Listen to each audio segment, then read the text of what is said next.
நண்பர்கள் அனைவருக்கும் ஆர்சிசியின் வணக்கங்கள். இன்று நாம் T20 வினாக்கள் வரிசையில் கணக்கை பற்றி 20 தகவல்களை பார்க்க போகிறோம். அதுவும் 6ஆம் வகுப்பு புது புத்தகத்தில் இருக்கக்கூடிய தகவல்கள். அதற்கு முன் எங்கள் சேனலை இதுவரை சப்ஸ்கிரைப் பண்ணாத நண்பர்கள் சப்ஸ்கிரைப் பண்ணுங்கள். அருகிலுள்ள பெல் சிம்பிளை கிளிக் பண்ணிங்கன்னா உடனுக்குடன் நோட்டிஃபிகேஷன் கிடைக்கும். மேலும் இன்று ஒரு அருமையான நாளாக ஆர்சிசி மையம் கருதுது. நீண்ட நாட்களாக தானே வீட்டிலிருந்து படித்து எந்த தேர்விலும் வெற்றி பெற முடியாமல் இருந்த ஒரு நண்பர் எங்கள் நிறுவனத்தை அணுகி கணக்கு மட்டும் பயிற்சி கொடுங்க, ஒரு மாதம் போதும் என்று வந்தார். அவருக்கு கணித பயிற்சியுடன் எங்களது சேனலையும் அவருக்கு அறிமுகப்படுத்தினோம். இன்றவர் போஸ்ட் மேனாக தேர்வில் வெற்றி பெற்று போஸ்டல் துறையில் இன்று வேலையில் சேர்ந்துள்ளார். திரு மௌலி அவர்களுக்கு ஆர்சிசி மையத்தின் சார்பாக நன்றியினை தெரிவித்துக் கொள்கிறோம். வாழ்த்துக்கள். வாங்க வினாக்களை பார்ப்போம். 1வது வினா, ஓர் எண்ணுடன் 1ஐ கூட்டினால் கிடைப்பது அந்த எண்ணின் தொடரி ஆகும். எந்த ஒரு எண்ணோட தொடரி கேட்டாலும் அதோட +1 சேர்த்தோம்னா அது தொடரி கிடைக்கும். 2வது வினா, ஒரு எண்ணில் இருந்து 1ஐ கழித்தால் கிடைப்பது அந்த எண்ணின் முன்னி ஆகும். ஒரு எண்ணில் -1 செஞ்சோம்னா அது வந்து முன்னி. 3வது வினா, தமிழ்நாட்டில் ஏறத்தாழ 25,345 சதுர கிலோமீட்டர் வனப்பகுதி உள்ளது. இந்த செய்தி 6வது கணக்கு புத்தகத்தில் பதிவாகியுள்ளது. 4வது வினா, பால்வெளி திரளில் ஏறத்தாழ 20,000 கோடி விண்மீன்கள் உள்ளன. பால்வெளி திரளில் ஏறத்தாழ 20,000 கோடி விண்மீன்கள் உள்ளன. 5வது வினா, மிகப்பெரிய ஓரிலக்க எண் 9. 6வது வினா, மிகச்சிறிய ஈரிலக்க எண் 10. 7வது வினா, மிகச்சிறிய மூவிலக்க எண் 100. மிகப்பெரிய மூவிலக்க எண் 999. அந்த மூன்றுமே 9ஆகவோ அல்லது அனைத்துமே 9ஆக இருந்தால் அது மிகப்பெரிய எண்ணாகவும்,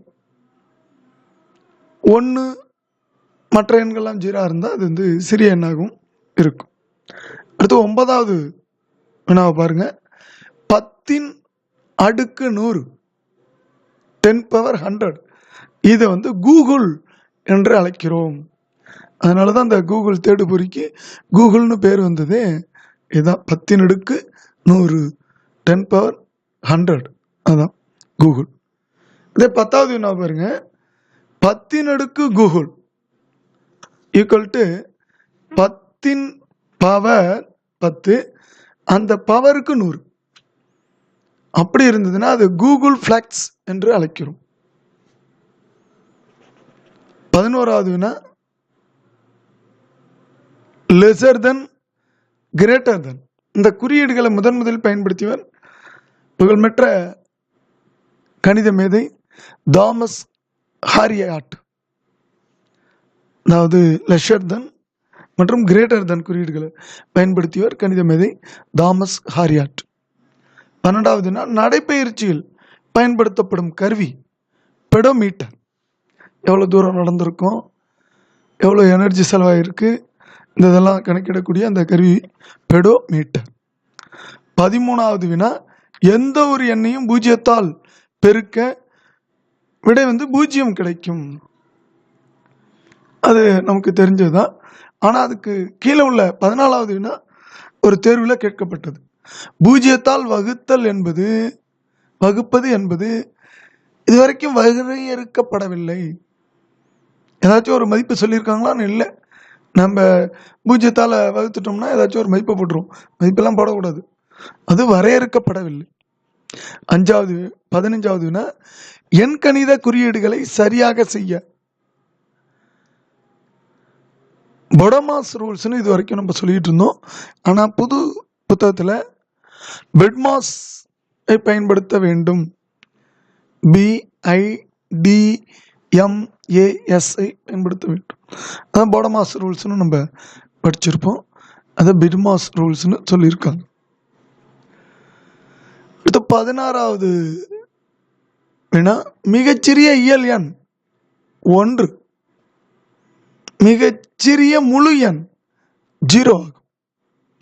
18வது வினா, 180 டிகிரிக்கும் அதிகமான கோண அளவு பின்வளைவு கோணல் எனப்படும்.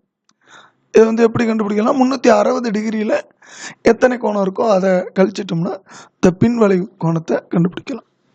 19வது, எலமெண்ட் என்ற நூலை வழங்கியவர் யூக்ளிட். இவர் தான் வடிவியலோட தந்தை என்று அழைக்கப்படுகிறார்.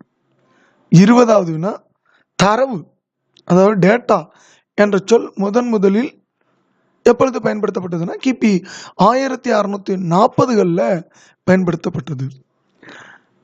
நண்பர்களே, நாம் இன்று T20 வினாக்கள் வரிசையில் 6ஆம் வகுப்பு கணக்கில் இருந்து சில முக்கிய தகவல்களை உங்களுக்கு வழங்கியுள்ளோம். நன்றி, வணக்கம். நாளை மற்றும் ஒரு வீடியோவுடன் உங்களை சந்திக்கிறோம்.